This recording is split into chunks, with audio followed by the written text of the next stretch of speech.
आज की क्लास का टॉपिक आगे कंटिन्यू करते हैं। हमारा टॉपिक चैप्टर यूनिट 1 बोले तो ज़्यादा अच्छा है। Unit 1 national income and it's aggregate from macro economics चल रहा है। चैप्टर का कंक्लूजन, 3 टॉपिक एग्जाम के लिए बहुत इंपॉर्टेंट, ऑलमोस्ट ऑलमोस्ट कंफर्म। एक प्रिकॉशंस को लेकर क्वेश्चन जिसमें नेशनल इनकम में आएगा नहीं आएगा, येस नो आधा नंबर का और आधा नंबर रीजन का। सेकंड टॉपिक प्रैक्टिकल एरिया, जो इसके बाद मैंने 42 क्वेश्चन आपसे डिस्कस करने हैं। और उसके बाद हम लोग बस एक ही क्वेश्चन और करेंगे जो इस चैप्टर का कंक्लूजन है, limitation of GDP. Is it national income और GDP reflect the absolute indicator of social welfare? Sneha, question समझ में आया मैंने क्या बोला है? आखिरी क्वेश्चन स्नेहा, मैंने बोला है तीसरा और अंतिम क्वेश्चन। ये तीन ही टॉपिक है तुम्हारे एग्जाम में हमेशा जो आते हैं। तीसरा वाला क्या बोला है? Is it GDP reflect the absolute indicator of social welfare? Sneha से मेरा क्वेश्चन है, यस और नो के लिए बताना है। Is it correct? यस और नो सर है? क्या बोला है? नहीं, एब्सोल्यूट तो नहीं दिखाता। हाँ, एब्सोल्यूट तो नहीं दिखाता। और फिर हमें 3 नंबर के लिए 2-3 हेडिंग्स एक्सप्लेन करनी होती है। तो ये 3 टॉपिक और ये चैप्टर क्लोज, और यही एग्जाम का एरिया है। तो कुल मिला के अपने एग्जाम की तैयारी कर रहे हो इस वक्त आप, तो बहुत ध्यान से करना।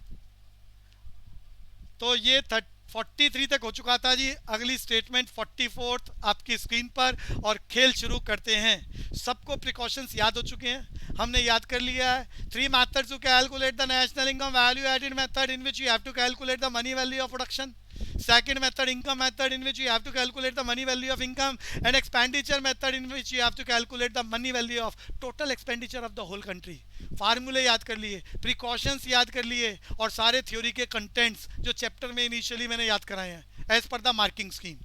और उन सबको फॉलो करते हुए यहाँ हम पहला, आज की क्लास का पहला example, 44th example, capital gain to Indian resident from sale of shares of foreign company. मेरा क्वेश्चन कुछ, बाकी सबको सोचना है, मन में आंसर प्लान करना है। जवाब कुशल? नहीं भैया, पेपर क्लेम्स है। भैया तुम ना, गड़बड़ आ रही है, पुष्टि आपके लिए नहीं आ रही है। कुशल को सारा आता है, सारा आता है, फिर भी ये गलत बोल रहा है। डिवरीना, आप ट्राई करोगे? क्या रीजन है? रीजन सामने लिखा है, स्टेटमेंट में लिखा है रीजन। हाँ है जी, क्या बोला है डिवरीना?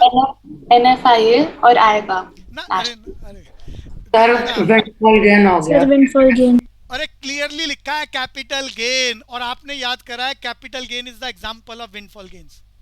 भैया यहाँ पेपर क्लेम की बात क्यों करते हो कुशल बाबा? दोबारा सुनो, आपको मैंने जो प्रिकॉशन बताए हैं वो अच्छे से याद। मैंने प्रिकॉशन में पूरी एक क्लास लगा दी, सिर्फ 10 लाइनों को मैं ऑलरेडी लिखा हुआ था। मैं बोल देता स्क्रीनशॉट लिख लो या स्क्रीनशॉट ले लो और याद कर लेना घर पे। मैंने पूरी एक क्लास में 60 मिनट तक सिर्फ वो 10 स्टेटमेंट्स एग्जाम्पल के साथ बोलता रहा, और आज 44 एग्जाम्पल कर चुका हूं मैं उन्हीं प्रिकॉशंस के एक्सप्लेनेशन के लिए।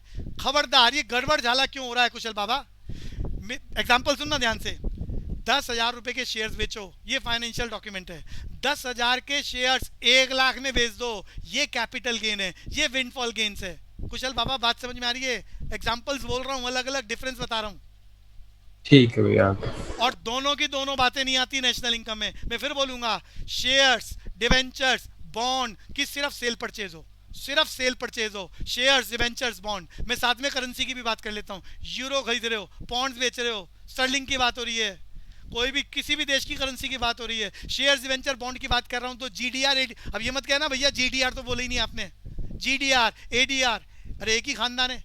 इन सबको फाइनेंशियल डॉक्यूमेंट बोलते हैं। इनकी सेल परचेज नहीं आती है, पेपर क्लेम फाइनेंशियल डॉक्यूमेंट। फिर वो मैं कहूँ 10,000 रुपए के शेयर 50,000 में बेच दिए हैं, तो ये मुनाफा, ये जो मुनाफा हो रहा है वो कह रहा है gain arise due to sale of shares. Gain arise हो रहा है, प्रॉफिट अराइज हो रहा है, तो ये क्यों नहीं आता? विंडफॉल गेन से।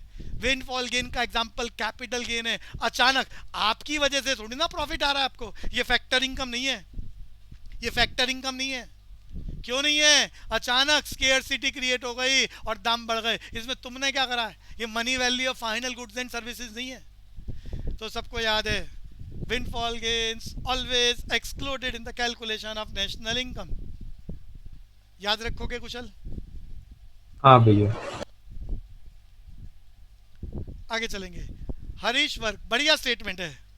Harish work in USA and send money to his family in India.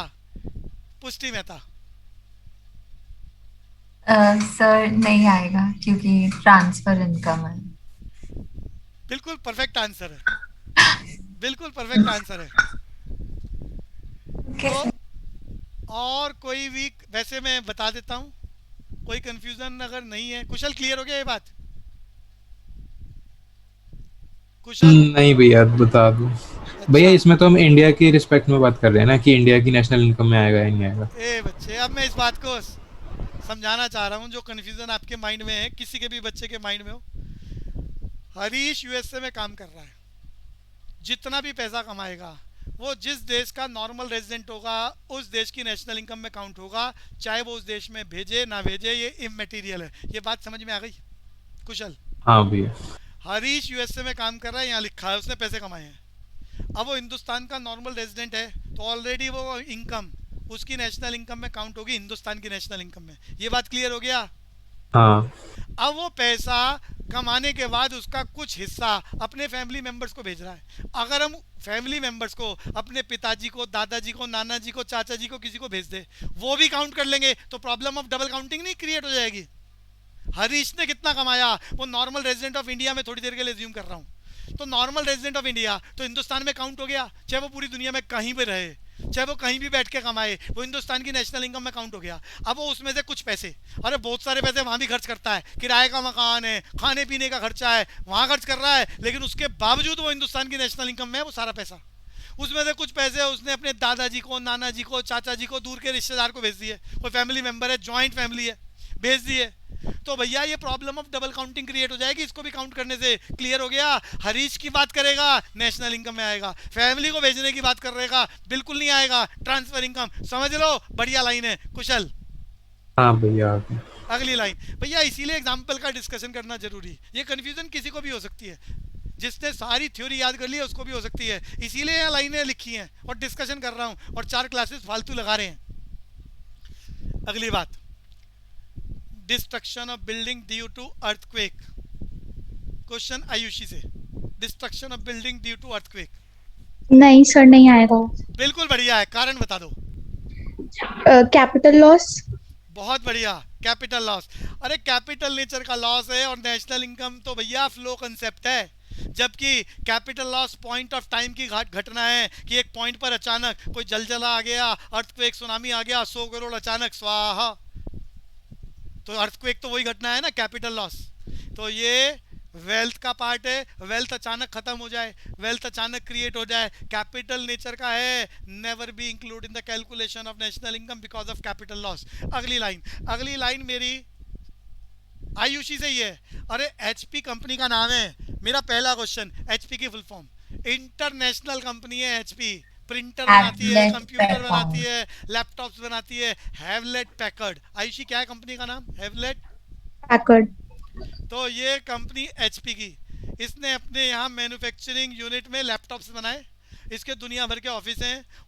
उन ऑफिसेज में वर्किंग के लिए अपने ही लैपटॉप यूज़ कर रही है फॉर द सेल्फ कंजम्पशन. अपने स्टाफ को लैपटॉप दे दिया, यूज़ करो अपने ही ऑफिसेज में. तो आयुषी का क्वेश्चन है, HP uses its own new laptops in the office for the self consumption. बताओ नेशनल इनकम में आएगा नहीं आएगा? यस सर, आएगा. Reason? Because it is a part of production for self-consumption or self-imputed factors. Sir COE हो सकता है ना? सीओई नहीं होना चाहिए. सीओई का तो मैटर ही नहीं है भैया.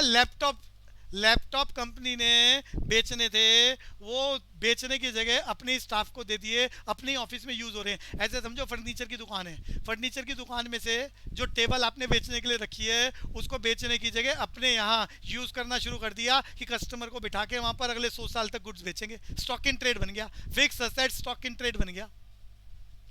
जब हम लैपटॉप्स बाहर वालों को बेचेंगे तो भी नेशनल इनकम में आएगा, लेकिन अपने यहाँ यूज़ कर रहे हैं तो भी आएगा. क्यों?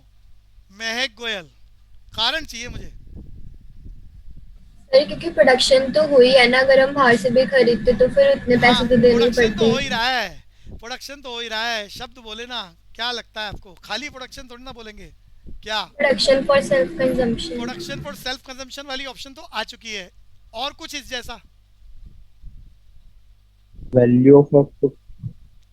अरे भैया इस जैसा दूसरा वैल्यू ऑफ आउटपुट गलत है शब्द, या तो बोलोगे वैल्यू एडेड, या वो देखो वैल्यू ऑफ आउटपुट में आईसी माइनस होता है, तो वो वाला स्टेटमेंट ठीक नहीं है। यस यहाँ यस सर, वैल्यू यहाँ एडेड। पर प्रोडक्शन फॉर सेल्फ कंजम्पशन वाली बात ठीक है। या फिर दूसरी बात जो मैं डिस्कस करना चाह रहा हूँ, लैपटॉप अपनी ही फैक्ट्री में अपने ही ऑफिस में यूज कर रहे हैं, जिसकी लाइफ 1 साल से ज्यादा है, स्टाफ यूज करेगा 1 साल से ज्यादा, it is a kind of investment, यानी ग्रॉस डोमेस्टिक, अरे बिजनेस फिक्स इन्वेस्टमेंट बोलना चाह रहा हूँ, या तो ग्रॉस डोमेस्टिक कैपिटल फॉर्मेशन बोल दो या बिजनेस फिक्स इन्वेस्टमेंट बोल दो, ये भी ऑप्शन है, ये भी लिख सकते हो। और फार्मूले में आपको मालूम है ये आता है, या प्रोडक्शन फॉर सेल्फ कंजम्पशन, या ग्रॉस डोमेस्टिक कैपिटल फॉर्मेशन, या बिजनेस फिक्स इन्वेस्टमेंट, या gross domestic fix capital formation. महक क्लियर है बच्चे? सर आगे चलेंगे बच्चे। सर फाइनल गुड चल जाएगा? फाइनल गुड्स बिल्कुल बोल सकते हो, फाइनल गुड्स वाली बात ठीक है, बिल्कुल ठीक है, फाइनल गुड्स है जी, बिल्कुल। आगे चलेंगे। परचेज इन्वेस्टमेंट हो रही है ना बच्चों, more than a period of 1 year, अपनी फैक्ट्री में, अपनी ऑफिस में।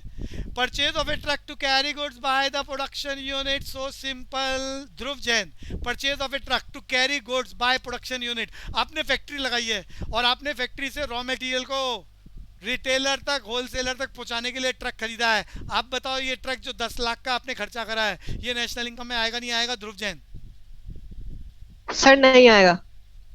क्यों नहीं आएगा? Sir part of IC. Aditya Khandelwal, Aditya Khandelwal. Sir आ सकता है अगर बिजनेस फिक्स्ड इन्वेस्टमेंट हो, वरना नहीं आएगा इसी के हिसाब से। नहीं नहीं, यहाँ तो दोनों बातें, अरे लाइफ में चॉइस मिलती नहीं है, एक ही ऑप्शन सेलेक्ट करनी होती है। कॉमर्स सेलेक्ट कर लिया तो बहुत कुछ छूट गया है, और किसी बच्चे ने ह्यूमैनिटी ज्वाइन कर रखी है जो क्लास में है, तो उसका और बाकी चीज़ें छूट गई है। तो भैया तुम्हारे पास 1 ही साल है, दूसरे साल का ऑप्शन, लोग कह देते हैं फेल हो जाए दोबारा कर लेना, कंपार्टमेंट आ जाए, वैसे ही किस ऑप्शन ही नहीं बचती बढ़िया कोर्सेज को ऑप्ट करने की। तो चॉइस है कहाँ तुम्हारे पास, नंबर चाहिए ही चाहिए। तुम ऐसे गड़बड़ झाला क्यों कर रहे हो? ये भी हो सकता है, ये भी हो सकता है। अरे सबको मैं ऑलरेडी एग्जांपल बता चुका हूँ। टैक्सी ड्राइवर ने टैक्सी खरीदी थी टैक्सी चलाने के लिए। कुशल क्या बताया था? टैक्सी ड्राइवर टैक्सी खरीद रहा है, आएगा नहीं आएगा? नहीं आएगा। ए बच्चे, अरे भैया मैंने तुम्हारे लिए टेक्नोलॉजी, अरे भैया कुशल, इन्वेस्टमेंट कर रहा, अरे फाइनल पहले गुड हो जाएगा। मेरी बात बताइए कुशल, बिल्कुल सच बोलियो, सच बोलियो, खबरदार झूठ बोलेगा तो अगले 200 साल तक पाप लगेगा।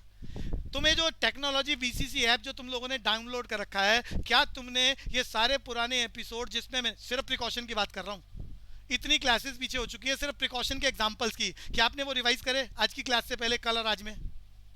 ये वीडियो तो दोबारा नहीं देखता, अपने नोट्स एक बार देख लेता हूँ। मेरा कहने का मतलब है जो प्रिकॉशन है, या तो कहीं नोट्स में लिख रखे हैं वहां से, प्रिकॉशन कह रहा हूँ एग्जाम्पल वाले, जो 43 एग्जाम्पल मैंने कराए, या तो उसको सुन लो, या आपको मेमोरी इतनी शार्प हो कि वो ना भूलो, या तो सुन लो, या बनाए हुए नोट्स में से देख लो, या मेमोरी शार्प है कि वो भूलने का काम ही ना हो। कुछ तो करो, ये कराया हुआ भूल रहे हो, तो पेपर में जो नहीं कराया हुआ आएगा उसका क्या होगा? जो आपकी नॉलेज पर बेस्ड होगा, हाई ऑर्डर टेक्निकल स्किल, जिसको नॉलेज होगी वही कर पाएगा इंडियन इकोनॉमी के क्वेश्चन में, जबकि वहां हॉट्स आता नहीं है। सबको मैंने बताया था टैक्सी ड्राइवर टैक्सी खरीद रहा है, एग्जांपल डिस्कस कर चुका हूं। टैक्सी एक बार खरीद ली, हर साल उस टैक्सी में कस्टमर्स को बिठाएगा और कस्टमर को बैठा के उससे पैसा कमाएगा, तो इसका बिजनेस है, ये इसकी इन्वेस्टमेंट है, मोर than a period of 1 year. Final goods, अभी एक बच्चे ने बोला जा सकता है, बिजनेस फिक्स इन्वेस्टमेंट बोला जा सकता है, उसकी इन्वेस्टमेंट है जो एक बार कर दी, कई सालों की छुट्टी। ग्रॉस डोमेस्टिक कैपिटल फॉर्मेशन बोल सकते हो, और ये सब नेशनल इनकम में आता है। ऐसे यहाँ ट्रक खरीद रहे हो, भैया ट्रक खरीद लिया, ट्रक किस लिए खरीदा जा रहा है? अरे it is a kind of investment for a period of 1 year, for a period of more than 1 year. Final goods है ये। अरे इंटरमीडिएट आईसी कैसे बोल सकते हो? आप फैक्ट्री में रॉ मटेरियल खरीदो, वो है इंटरमीडिएट कंजम्पशन एक्सपेंडिचर, जिसको आप फर्दर प्रोसेस और प्रोडक्शन में यूज कर रहे हो। यहाँ पर तो ट्रक खरीद के अगले 10-15 सालों तक उसको यूज करोगे, it is a kind of investment. Truck खरीदना, ट्रैक्टर खरीदना, मशीनें खरीदना अपने बिजनेस में क्या है? Investment by the firm for a period of more than 1 year, it is final goods. Final goods की बात करें तो ये फाइनल गुड्स है, आईसी है ही नहीं। फाइनल गुड्स की मनी वैल्यू नेशनल इनकम में आती है। दूसरा एक्सपेंडिचर मेथड की बात करूं तो it is a kind of investment, बोले तो ग्रॉस डोमेस्टिक कैपिटल फॉर्मेशन। और उसके कंपोनेंट की बात करें, gross domestic fix capital formation, 4 component लिखवाए थे, उनकी बात करें तो कौन सा है? संचित बोलना जरा, कौन सा है कंपोनेंट 4 में से? Sir business fix investment. Business fix investment, बिल्कुल। तो खबरदार, जो डिस्कस हो चुका है और एक से ज्यादा बार डिस्कस हो चुका है, या तो ना भूलने वाली कहानी हो या नोट्स में देखो क्लास आज के बाद अब परसों होती है, तो बीच में जो समय है उसका उपयोग होना चाहिए ना, ऑप्टिमल यूटिलाइजेशन ऑफ रिसोर्सेज। खबरदार, अंडर यूटिलाइजेशन ऑफ रिसोर्सेज नुकसान होगा। कैपेसिटी 100 से ज्यादा नंबर लाने की है तो कम से कम 100 तो ले आओ। खबरदार 90 पर आ गए तो, और नॉर्थ कैंपस के कॉलेजेस छोड़ दिए तो। कुशल समझ में आ रहा है नॉर्थ कैंपस का मतलब? बेस्ट हाँ 14 कॉलेजेस ऑफ दिल्ली यूनिवर्सिटी या होल इंडिया। तो वो वाली बात, जब आपकी कैपेसिटी है और आपके घर वाले इस पेंडेमिक में आपको इतनी बढ़िया अपॉर्चुनिटीज दे रहे हैं, आपके पास हम लोग टेक्नोलॉजी का यूज करने की बात कर रहे हैं, और उसके बाद आप टेक्नोलॉजी यूज ना करो और आप कहो भैया ठीक है, कंफ्यूजन हो रही है। अरे प्रैक्टिस मेक्स परफेक्शन। पुष्टि बात समझ में आ रही है? प्रैक्टिस, अगर किसी के मन में डाउट है का मतलब प्रैक्टिस की कमी है, करो ना। मेहनत का काम आपके हाथ का काम है। हाँ जी सर। मैं फिर बोल दूं, 100 नंबर के लिए तैयारी करा रहा हूं, तुम डेट, हालांकि मैं हर चैप्टर को बहुत इलेबोरेट फॉर्म में डिस्कस कर रहा हूं। महीना खत्म हो जाता है या चैप्टर खत्म नहीं होता कि नंबर पूरे आ जाएं, पूरे आ जाएं। परचेज ए ट्रक, ट्रक खरीदना, टैक्सी खरीदना by the taxi driver, business firm motorcycle खरीद ले, फर्नीचर खरीद ले, मशीनरी खरीद ले, कुछ भी आईसी नहीं है। खबरदार, फाइनल गुड्स। संचित क्लियर हो रहा है? फाइनल गुड्स बोल सकते हैं।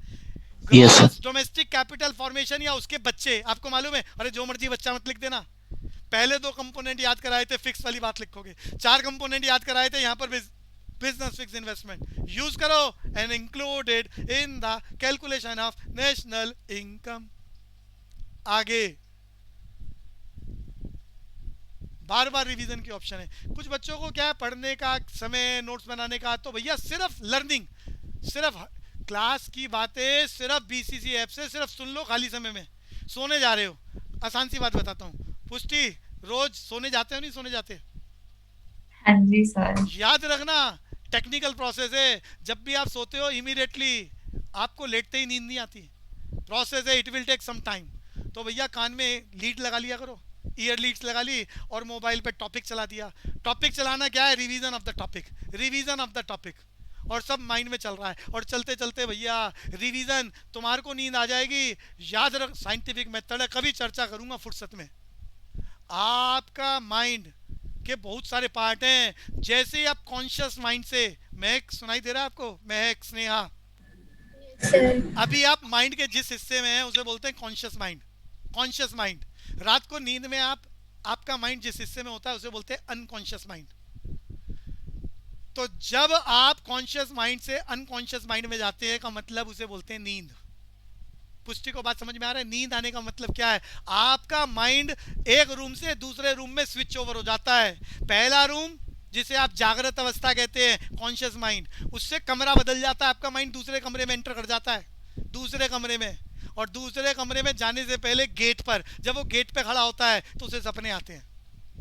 अब ये कभी चर्चा विस्तार पूर्वक करेंगे कि आप कैसे हो, आपका माइंड कैसे फंक्शन करता है, जिसका यूज कर कर आप अपनी कैपेसिटी को एनहांस कर सकते हो। और मजे की बात, कोई रिवाइज करते करते सो जाए तो अनकॉन्शियस माइंड में जो आप 6 से 8 घंटे रहते हैं, आपके माइंड में वही टॉपिक चलेगा। पक्का जानना, पक्का जानना। और सुबह उठोगे तो रिवीजन के साथ उठोगे। आयशी को बात समझ में आती है? क्या बोला है? Yes, sir. ज्यादा खतरनाक बोला है। तो आपको आपके बारे में पता होना चाहिए ताकि आप टेक्नोलॉजी को यूज कर सको, अपनी शार्पनेस, अपनी मेमोरी की शार्पनेस को बढ़ा सको। तो वापस चलेंगे जी, मेरा question, direct purchase made abroad. तो भैया मैं कह रहा था वो सुन लिया करो, सुनने से ही रिवाइज हो जाता है। Direct purchase made abroad by government. मेरा क्वेश्चन आयुषी से, आएगा नहीं आएगा? Yes, sir, आएगा. कारण It is a part of government final consumption भैया बढ़िया expenditure. बात, बढ़िया बात। डायरेक्ट परचेज, जब भी क्वेश्चन साइलेंट है तो फिक्स इन्वेस्टमेंट मत मान लेना। कंजम्पशन एक्टिविटीज, तो गवर्नमेंट फॉरेन कंट्री से खरीद रही है खाने पीने के लिए। हिंदुस्तान में सबसे बड़ा कंज्यूमर गवर्नमेंट होती है, तो वो गवर्नमेंट खाने पीने के लिए देश के अंदर से खरीदे, देश के बाहर से खरीदे, it is a matter of government final consumption expenditure which is always included in the calculation of national income. Sir ये इम्पोर्ट नहीं हो सकता? इंपोर्ट अगर शब्द यूज करेंगे तो वो मशीनों का भी हो सकता है, फिर वो इन्वेस्टमेंट की बात हो सकती है, तो वो वाली बात उसने हिंट दिया नहीं है, तो हम ये गवर्नमेंट फाइनल कंजम्पशन एक्सपेंडिचर बोल सकते हैं। क्लियर है बच्चे? Factor income paid to approve. अगर इसमें इम्पोर्ट बोलेंगे तो फिर तो ये आएगा नहीं नेशनल हाँ, इनकम नहीं में। आएगा, इसीलिए तो मना कर रहा हूँ। ये compulsory government final consumption expenditure है, खर्चा expenditure done by the government for the purpose of consumption activities within the country और outside country. It is a part of government final consumption expenditure. Clear है बच्चे? Okay sir, लेकिन sir फिर import वाले को कैसे पता चलेगा? इंपोर्ट वाला अभी आगे एग्जांपल्स आएंगे, कैरी कर लेंगे, तो वो तो माइनस है, एक्सक्लूडेड की बात हो जाएगी। आगे चलेंगे बच्चे। अरे क्लियर है? आगे आएंगे जी, एग्जांपल्स डिस्कस करेंगे। Okay sir. Earning, factor income paid to approve नहीं हो सकता। फिर तो इंपोर्ट वाली बात हो जाएगी ना बच्चे, फिर ये पेमेंट वाली बात हो जाएगी, वो तो वही एग्जांपल हो जाएगा जो अभी स्नेहा बोलना चाह रही थी। क्लियर है बच्चे? Okay sir. अर्निंग फ्रॉम, संचित से क्वेश्चन है, earning from part time job in McDonald by student. Sanchit भैया आएगा कारण बोल दो बस। Income from work. भैया इनकम फ्रॉम वर्क बोल सकते हो, फैक्टर इनकम बोल सकते हो, कंपनसेशन ऑफ एम्प्लॉयज बोल रहे हो, आप पार्ट टाइम जॉब कर रहे हो, वहां से पैसा कमा के ला रहे हो, तो मेहनत करने से पैसा आ रहा है, कंपनसेशन ऑफ एम्प्लॉयज या इनकम फ्रॉम वर्क या factor income always included in the calculation of national income. बहुत आसान है, जल्दी से समझ पाओगे इस लाइन को। अगली लाइन पुष्टि से है, received from sale of property. अरे सेल ऑफ प्रॉपर्टी है, इनहेरिटेड फ्रॉम ए रिश्तेदार, आपके पिताजी ने, आपके दादाजी ने, आपके नाना जी ने, कोई दूर का रिश्तेदार है, ऊपर चला गया, आपके नाम 10 करोड़ रुपए का मकान कर गया। अरे मैंने अमाउंट ज़्यादा बोल दिया, आप कम मान लेना। मकान कर गया, आपने वो मकान बेच दिया, आपको 10 लाख 50 लाख रुपए मिल गए। नेशनल इनकम में आएगा नहीं आएगा? पुष्टि आएगा सर। स्नेहा नहीं आएगा। बिल्कुल ठीक है, क्यों नहीं आएगा? Transfer income. अरे भैया पहली बात तो ये देखो कि जो मकान आपके नाम है, जो आपने बेचा है, वो मकान जब पहली बार बना होगा और अच्छा, यहाँ एक बात और समझ लो, जो मकान बना है उसकी कंस्ट्रक्शन में लगने वाला पैसा नेशनल इनकम में आता। पूरी क्लास ध्यान से सुनना, मकान की कंस्ट्रक्शन में जो पैसा लगा है वो नेशनल इनकम में आता है, वो मनी वैल्यू ऑफ प्रोडक्शन है कि आपने 10 लाख रुपए का मकान, कंस्ट्रक्शन की बात कर रहा हूँ मैं, कंस्ट्रक्शन। वो जो लैंड है वो तो हमेशा वेल्थ का पार्ट है, वो नेशनल इनकम का पार्ट ही नहीं है। ये बात समझ में आ गई स्नेहा, महक, आयुषी? Yes, sir. तो जिस दिन कंस्ट्रक्शन हुई है, जिस दिन वो मकान बना, उसकी कंस्ट्रक्शन का अमाउंट नेशनल इनकम में आ चुका है। अब वो मकान उसने किसी को दे दिया, अरे उसके वारिस को पता ही है, नाना जी चले गए, उनका सिर्फ आगे पीछे कोई नहीं है, सिर्फ आप ही हो, आपको वो मकान मिल गया, अब आपने बेच खाया, तो वो ऑलरेडी नेशनल इनकम में काउंट हो चुका था जब बना है। अब प्रॉब्लम ऑफ डबल काउंटिंग है, दोबारा आप उसे बेच रहे हो तो नेशनल इनकम में वैसे ही नहीं आएगा। और जमीन जो है वो वेल्थ का पार्ट है, वो वैसे ही नहीं आती। ये क्लियर हो गया? और यहाँ हिंट भी दे रखा है, receipt. Receipt is a reflection of transfer income. Receipt unilateral concept है, हिंट दे रखा है, ये बायलेटरल कंसेप्ट नहीं है। प्रॉब्लम ऑफ डबल काउंटिंग है, नेवर बी इंक्लूड और excluded in the calculation of national income. संचित क्लियर है बच्चे? Yes sir. आगे सर हाँ, सर इसे भैया। विंडफॉल गेन बोल सकते हैं? अब विंडफॉल गेन मत बोल देना। विंडफॉल गेन में गेन की बात होती है, 10 लाख का 20 लाख में बेचा, अच्छा यहाँ उसे गेन हो रहा है। अच्छा अब देखो, वो कहे कि उसने 10,000 रुपए का खरीदा था, 10,000 में बेचा, तब वो विंडफॉल गेन नहीं है। ये तो पूरा का पूरा गेन है उसको, जो अचानक, अरे किसी को अचानक उनके घर वालों के जाने से 50 लाख का मकान मिल जाए, ये विंडफॉल गेन है, बिल्कुल है। कैपिटल गेन, विंडफॉल गेन बिल्कुल बोल सकते हो। विंडफॉल गेन, अचानक रातों रात कोई आदमी मालिक बन जाए मकान का और वो करोड़ों रुपए में बेच खाए और पैसे आ जाएं, विंडफॉल गेन बिल्कुल बोल सकते हैं। नेवर बी इंक्लूड और excluded in the calculation of national income, बिल्कुल इनहेरिटेड प्रॉपर्टी है। Okay sir. अच्छा एक बात बताओ, पूरी क्लास ध्यान से सुनना, आपका बचपन आपसे पूछ रहा हूँ। कोई भी ऐसा आदमी जिसकी करोड़ों रुपए की प्रॉपर्टीज है और वो दुनिया छोड़ के चला जाए और उसके आगे पीछे उसका कोई वारिस नहीं हो, तो उस प्रॉपर्टी पर कब्जा कौन करेगा? Government. इस बात को क्या बोलते हैं? जिसका कोई नहीं उसको भगवान है। ए भाई मेरी शब्दों को सुनो। एक आदमी 100 करोड़ का मालिक है, अब वो चला गया, अब उसका आगे पीछे कोई है ही नहीं, आगे पीछे है तो वारिस वो बनेगा, अब कोई है नहीं उसकी प्रॉपर्टी को कौन कंट्रोल करेगा, कौन मालिक बनेगा, ये पूछ रहा हूँ मेरा क्वेश्चन। गवर्नमेंट के पास गवर्नमेंट गवर्नमेंट इस बात को क्या बोलते हैं? फ्री होल्ड हैं ए बच्चे? Rainfall gain. अरे बच्चे, सरकार के पास प्रॉपर्टी चली जाती है, अरे सरकार जब्त कर लेती है उस प्रॉपर्टी को। अरे बजट के चैप्टर में पढ़ा तो था।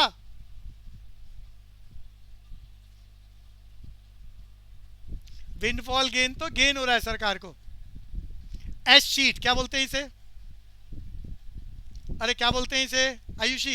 एश sheet. S sheet technical level है, आगे चलेंगे। फिलहाल भैया बढ़िया लाइन ये चल। इसका सेकंड हैंड गुड्स हो सकता है 51 का। सेकेंड हैंड गुड्स अगर आप उसको बनाकर और फिर 6 महीने बाद बेचो तो आपके लिए सेकेंड हैंड हुई। ये तो इनहेरिटेड है ना, सेकेंड हैंड बोला जा सकता है, टीचर नंबर नहीं काट पाएगा, बट ज़्यादा बेहतर है आप यहाँ यूज़ करो ट्रांसफ़र इनकम।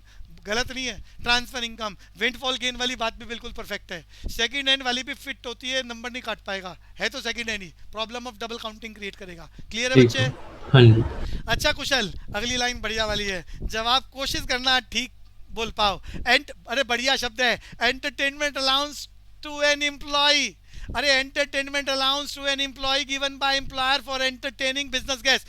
मालिक अपने वर्कर को एंटरटेनमेंट अलाउंस के पैसे दे रहा है for entertaining business guest.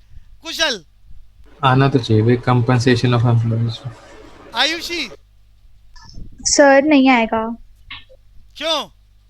Sir ये एंटरटेनमेंट एक्सपेंडिचर मतलब इंटरमीडिएट कंजम्पशन एक्सपेंडिचर है ना बिजनेस का, तो कैसे पता चला? सर एंटरटेनमेंट एक्सपेंडिचर्स भी तो आते हैं ना प्रॉफिट एंड लॉस की डेबिट साइड में। आयुषी से मेरा क्वेश्चन है यही वाला, इसमें मैं यहाँ बस ये एंटरटेनिंग बिजनेस गेस्ट काट रहा हूँ। अब बोलो आंसर में कोई चेंज होगा? सर नहीं आएगा। अब नहीं आएगा, उल्टा बोल रहे हो आप। दोनों क्वेश्चन को जीरो कर रहे हो। मैंने दो अलग अलग सीओई तो है वहाँ अलाउंसेस तो। अरे ध्यान से सुन लो, लाइन बनाई है तो कुछ सोच समझ के बनाई है ताकि कुछ आपको बताया जा सके और आपके जो गड़बड़ हो सकती है उसको ठीक किया जा सके। यहाँ शब्दों को फोकस करो।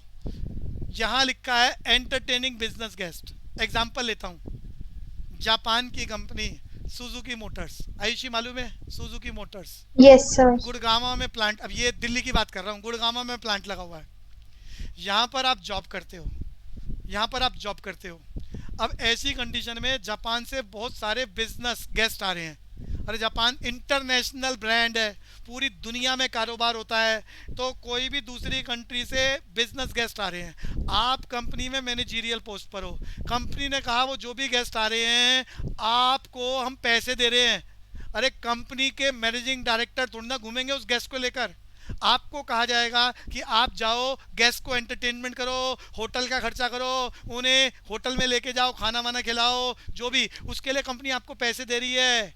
यहाँ लिखा हुआ है एंटरटेनमेंट अलाउंस का पैसा दिया जा रहा है वर्कर को। कौन दे रहा है? एम्प्लॉयर। किसके लिए? रीजन तो पढ़ लो, लाइन तो पूरी पढ़ो। For entertaining business guest. कोई गेस्ट आया है बिजनेस का, कंपनी ने कहा इस गेस्ट को, अरे कई बार आप शोरूम पर हो, आप एज ए गेस्ट गए हो, तो वहाँ वर्कर को कहा जाता है कि कस्टमर अगर ज़्यादा क्वांटिटी में खरीद रहा है तो कोल्ड ड्रिंक उनके लिए, अरे समझ में आ रही है आयुषी बात? Yes sir. उनके लिए कोल्ड ड्रिंक मंगाओ। तो ये जो कोल्ड ड्रिंक के नाम से आप पैसा खर्च कर रहे हो और दुनिया भर के और एक्टिविटीज़ प्रमोट करने के लिए, सेल को प्रमोट करने के लिए कंपनी वर्कर को कहती है, इसे सेल प्रमोशनशिप कहा जाता है।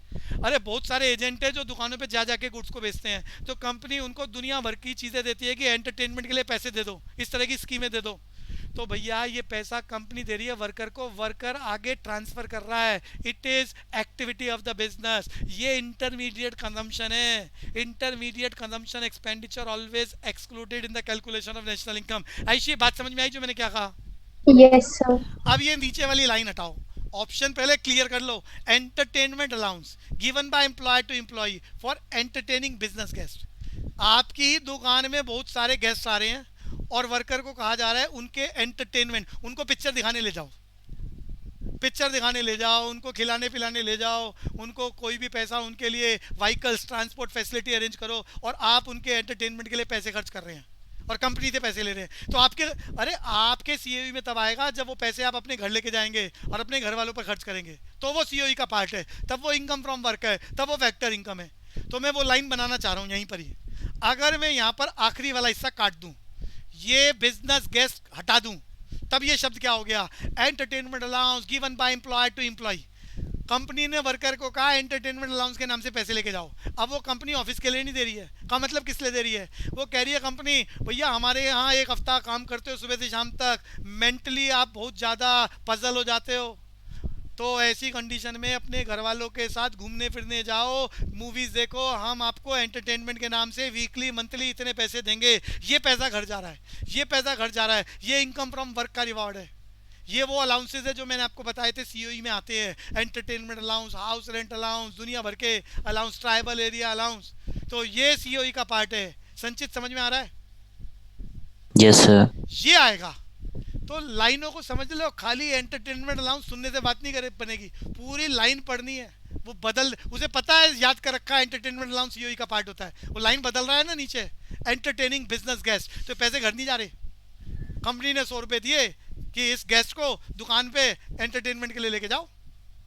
ये इसमें से अगर वो बोल दे, बॉस बोल दे कि इसमें से जो बचा हुआ पैसा आप अपने घर पे ले जाके खर्च कर लो, तब ऐसा थोड़ा। अरे कंपनी कह रही है, देखो आप ध्यान से सुनना, अरे मार्बल, किशनगढ़ का नाम सुना है? किशनगढ़ में मार्बल्स का बहुत बड़ा, राजस्थान में, हमारे दिल्ली के सबसे नज़दीक जो मार्बल एक्सप्लोर होता है वो किशनगढ़ में होता है, राजस्थान में। सब वैसे तो गुजरात में भी बहुत ज़्यादा क्वांटिटी में होता है, हमारे दिल्ली के नियरेस्ट किशनगढ़। अरे कुशल, आपसे पूछ रहा हूँ। नहीं भैया, नहीं पता। तो आपके लिए बता रहा हूँ मैं, सबसे नियरेस्ट जहाँ पर मार्बल एक्सप्लोर हो रहा है, वाइट मार्बल, वो किशनगढ़ इन राजस्थान। अब वहाँ पर आप लोग मार्बल खरीदने गए तो कम से कम 1 ट्रक 2 ट्रक खरीदोगे आप, मतलब 10 लाख 20 लाख का कस्टमर है, 10 लाख 20 लाख 5 लाख का कस्टमर है उनके लिए। तो वहाँ पर माइन का ठेका, अरे एक ही आदमी पूरी माइंस का मालिक है। अब मैं नाम पर नहीं जाऊँगा, कंपनी का नाम पे नहीं जाऊँगा, मैं सिर्फ ये बता रहा हूँ वहाँ पर जो भी कस्टमर जा रहे हैं, अब वो मिनिमम 1 ट्रक से कम तो क्या लेके जाएंगे, वो ये तो है नहीं कि 10 फुट 20 फुट के लिए खरीदने आते हैं, तो वो 5 लाख रुपए का कस्टमर है। तो वहाँ पर जितने भी वर्कर्स हैं जो इन कस्टमर को एंटरटेनमेंट करेंगे, उन वर्कर्स को कहा जाता है इन गेस्ट के लिए होटल बुक करो। वो राजस्थान में आए हैं, उनको घुमाने के लिए पैकेजेस दे दो कि 2 दिन घूमो, पैसे हम देंगे। बाद में मटके जैसे गिफ्ट, अरे वहाँ के जो एंटीक होते हैं ना राजस्थान के, अरे समझ में आ रहा है कुशल को? हाँ भैया। मटके जैसे गिफ्ट दे देते हैं, और उसके साथ फिर वो पूरा 20 लाख 50 लाख जो भी वो सामान खरीदा है, 2 ट्रक 4 ट्रक 10 ट्रक, और फिर वो वापस भेज देते हैं खुश करके, ताकि वो ज़्यादा खरीदे। तो ये क्या है, वो जितना पैसा दे रहा है वो इसलिए दे रहा है कि गेस्ट का एंटरटेनमेंट हो। ये थोड़ी ना कहेगा घर ले जाओ, ये तो वर्कर बदमाशी करता है कि 100 रुपए मिले और टैक्सी का किराया 80 रुपए दिया और 20 रुपए जेब में डाल दिया। वही तो कह रहा हूँ भैया मैं भी, ये वर्कर मैं यहाँ का ही पर कह रहा था मैं आपको भी। टॉपिक करा रहा हूँ, बदमाशी नहीं सिखा रहा। तो मैं यहाँ बदमाशी की बात नहीं करूंगा कि वर्कर होटल के किराए में से कुछ पैसे बचा के घर लेके भाग गया, ट्रांसपोर्ट में से पैसे बचा के घर लेके भाग गया, कंपनी ने कहा एंटरटेनमेंट के लिए समोसे खिलाओ 500 रुपए के, और आप 300 रुपए के खिला के 200 रुपए के समोसे घर पे लेके जा रहे हो। ये बदमाशी है, और मेरा काम बदमाशी सिखाना नहीं है, हम इसकी चर्चा नहीं करेंगे। ओके सर, क्लियर है जी? अगर कंपनी कहेगी कि वर्कर अपने घर पे लेके जाए, वो अलग पैसे हैं, तो बिजनेस गेस्ट का डिस्कशन नहीं करेगा, वो सीओई का पार्ट है। ये क्लियर हो गया? कंपनी नहीं कहेगी कभी कि ये आधे पैसे गेस्ट के लिए और आधे पैसे टैक्सी के जो बच जाए वो घर ले जाना, वो कंपनी कैसे कह देगी? वो अलग से पैसे देगी। कुशल, ये बात क्लियर है? हाँ भी। तो रियल लाइफ में जो होता है और गेस्ट के नाम से जो पैसा मिलता है, वर्कर उसमें से बचा के घर ले जाता है, वो प्रैक्टिकल सिनेरियो है, लेकिन वो ठीक नहीं है और उसकी चर्चा हम नहीं करेंगे। ऐसा नहीं होना चाहिए। वो जितना पैसा बच गया वो लाकर ईमानदारी से, जिम्मेदारी से बिजनेस में वापस करना चाहिए। आगे चलेंगे जी। अरे कुशल, ये क्लियर हो गया था? बिजनेस गेस्ट है, नहीं आएगा। हाँ भैया। अदरवाइज सर इसका रीजन क्या होगा? It is a part of intermediate का। अरे ये जो खर्चा है कंपनी कर रही है, कंपनी अपनी सेल प्रमोशनशिप के लिए कर रही है। सेल्समैन रखे हुए हैं, उन्हें कह रहे हैं, अरे मैंने भी एग्जांपल लिया, किशनगढ़ में जितने भी गेस्ट जाएंगे, कस्टमर 5 लाख कम से कम है, 1 ट्रक खरीदोगे, 1 ट्रक 10-12 लाख से कम बनता नहीं है मार्बल्स का। तो ऐसी कंडीशन में कस्टमर 10 लाख का है, अगर उसके ऊपर मैं सेल के अरे खर्चा सेल के अकॉर्डिंग होता है ना, तो 10 लाख में उन्हें समझ में आ रहा है कि उनका 3 लाख 4 लाख की कमाई है, तो अगर 10,000 रुपये होटल में खर्च कर दिए, 10,000 रुपये का पैकेज दे दिया कहीं वहाँ पर कहीं घूमने के लिए, अरे बड़ी सारी जगह हैं घूमने के लिए, होटल का किराया दे दिया, खाने पीने के पैसे दे दिए, गिफ्ट दे दिया, तो अगर 20-25 हज़ार रुपये खर्च कर भी दिए तो उससे सेल प्रमोशनशिप है, ये सेल ज़्यादा होगी, वो कस्टमर बार बार वहीं पर आएगा। दिल्ली से खरीदो महंगा मिलेगा, महंगा मिलेगा, मेजरमेंट में घपला होगा, वहाँ जाएगा इस तरह के उसे फ्री का खाना और इस तरह के पैकेजेस मिल जाएंगे, कॉस्ट भी कम होगी, तो वो तो जाएगा ना सेल प्रमोशनशिप के चक्कर में। तो ये क्या है, कंपनी से अपने खर्चे में लिखेगी। अरे समझ में आ रहा है, कंपनी का खर्चा वर्कर के घर थोड़ा ना जा रहा है। कंपनी ने वो जो 10 लाख का ट्रक बेचा है, वैल्यू ऑफ आउटपुट उसमें से आईसी माइनस करेगी और वैल्यू एडेड आएगा। अरे क्लियर है बच्चों? स्नेहा, महक, आगे चलेंगे। 99 ईयर्स की लीज पर सरकार ने आज़ादी के वक्त किशनगढ़ की इन माइंस का ठेका आर के मार्बल्स को दिया था। आर के मार्बल्स आपकी नॉलेज के लिए बता रहा हूं। अगला, expenditure on purchase of shares of new company. Kushal, खबरदार, शेयर्स की बात हो रही है। नहीं आएगा भैया। कारण बोलो बस। क्या बोलते हैं? हाँ, फाइनेंशियल डॉक्यूमेंट, पेपर क्लेम। कागज के बदले में कागज इकट्ठे हो रहे हैं, एक कागज जा रहा है, दूसरा कागज आ रहा है। अरे कुशल, क्लियर हो गया? कागज के बदले में कागज। हाँ भैया। Financial document never be include और excluded in the calculation of national income. इसी को दोबारा बदल के लिखा है, sale of bonds of a company. अगली लाइन पर चलते हैं, क्या बढ़िया बात है, आसान सा खेल। Goods lying with in the production boundary. बचपन में बताया था प्रोडक्शन बाउंड्री के अंदर कौन सी गुड्स आती है? दिव्या, प्रोडक्शन बाउंड्री के अंदर जो गुड्स आती है उसे क्या बोलते हैं? Sir intermediate goods. अब आप बता दो, इंटरमीडिएट गुड्स नेशनल इनकम में आती है नहीं आती? नहीं आते। तो सबको बचपन की बात याद करनी है। Production boundary is an imaginary line which create the distinction between intermediate goods and final goods. Production boundary imaginary line के अंदर सारी चीजें इंटरमीडिएट गुड्स और उसके बाहर कोई भी चीज final goods. Final goods included in the calculation of national income. तो हम बोलेंगे because of intermediate goods it is always excluded in the calculation of national income. अगली लाइन डिवरीना से है question, money received by family in India from relative working abroad. मैंने अभी आज की क्लास में टॉपिक डिस्कस करा है, देखते हैं याद है या नहीं है। लैंग्वेज बदल गई है, वोकैबुलरी स्किल चेंज हो गया है। Money received by family members in India from a रिश्तेदार वर्किंग अब्रॉड। नहीं होगा। बिल्कुल बढ़िया, ये हरीश बिल्कुल हरीश वाली स्टोरी है ये। हरीश यूएसए में पैसे कमा रहा था, वो नेशनल इनकम में आएगा because of normal resident of India. अब वो यहाँ पर पैसे भेज रहा है, ये ट्रांसफर इनकम है, ये ट्रांसफर इनकम है। यही खेल है यहाँ पर, सेम स्टोरी। आगे चलेंगे। ऑलमोस्ट कंसेप्ट क्लियर है, बस थोड़ी बहुत कहीं कहीं दिक्कत हो जाती है किसी बच्चे को। डिविडेंड, मेरा क्वेश्चन महक गोयल से, dividend received by foreigner from investment in shares of Indian company. India की कंपनी के शेयर खरीदे किसी फॉरेनर से और डिविडेंड के नाम से पैसा कमा रहा है, इज इट इंक्लूडेड और एक्सक्लूडेड?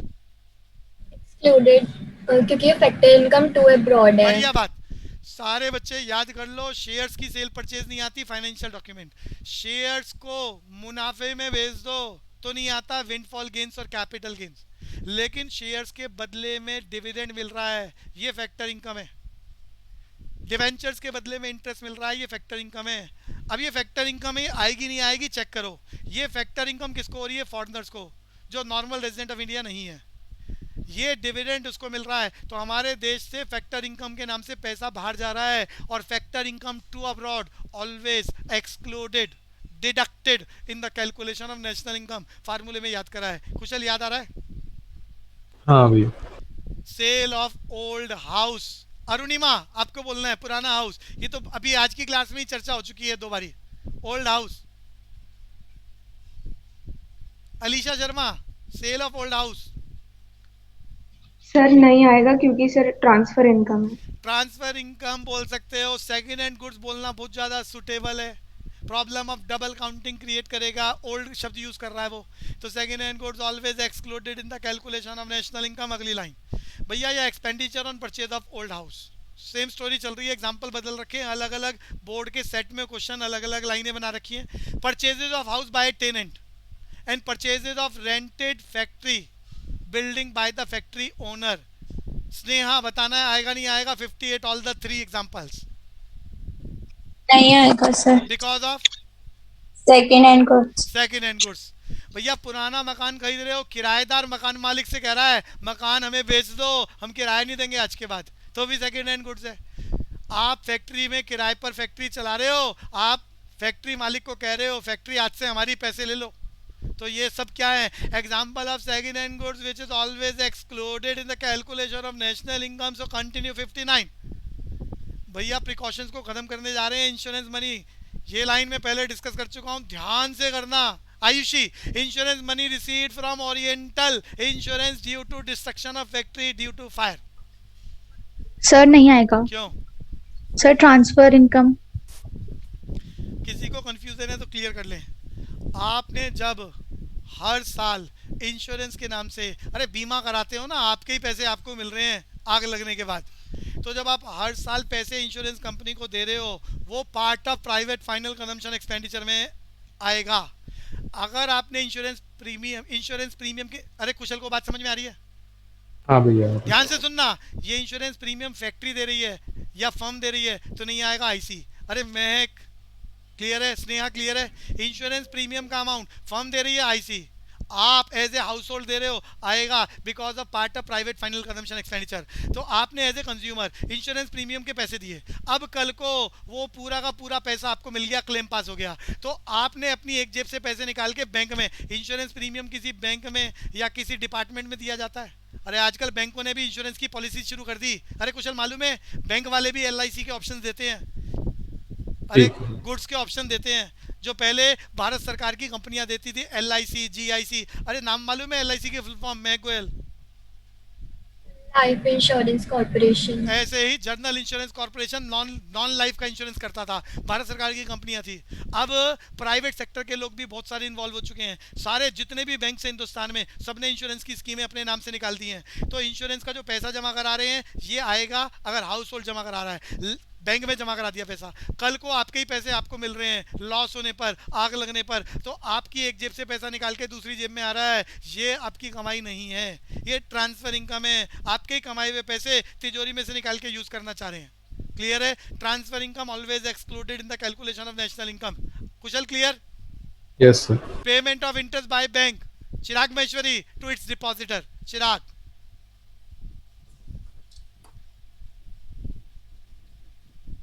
बैंक में जितना पैसा जमा कराया बदले में ब्याज मिल रहा है, बताओ नेशनल इनकम में आएगा नहीं आएगा? Yes no fast.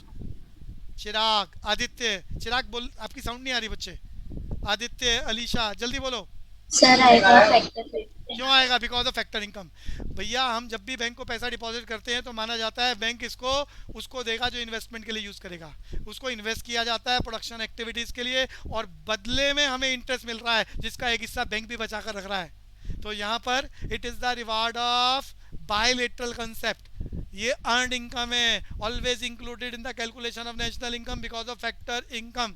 मैंने समझाया था, कुछ इंटरेस्ट ऐसे होते हैं जो कंजम्पशन एक्टिविटीज को रिफ्लेक्ट करते हैं, वो नेशनल इनकम में कभी नहीं आते. आयशी याद आ रहा है? खाली इंटरेस्ट देखकर आंसर नहीं देना. यस ये सर. प्रोडक्शन के अगेंस्ट है, फैक्टर इनकम में आएगा. लेकिन अरे एग्जांपल लिया था, कार आपने खरीदी है, आप हाउस होल्डर हो, कुशल याद कर लो, और कार आपने फाइनेंस कराई है, अब आप हर महीने जो गाड़ी फाइनेंस कराई है उसका इंटरेस्ट बैंक वालों को दे रहे हो, तो ये इंटरेस्ट नहीं आएगा, कंजम्पशन के बदले हो रहा है, तो ये नेशनल इनकम में इंक्लूड नहीं होगा बिकॉज ऑफ ट्रांसफर इनकम. ये क्लियर हो गया? भाई सिर्फ प्रिंसिपल अमाउंट आएगा ना, मतलब प्रिंसिपल अमाउंट की बात नहीं हो रही, सिर्फ इंटरेस्ट की बात हो रही है. प्रिंसिपल की बात मैं कर ही नहीं रहा, इंटरेस्ट की बात कर रहा हूँ. ये क्लियर हो गया?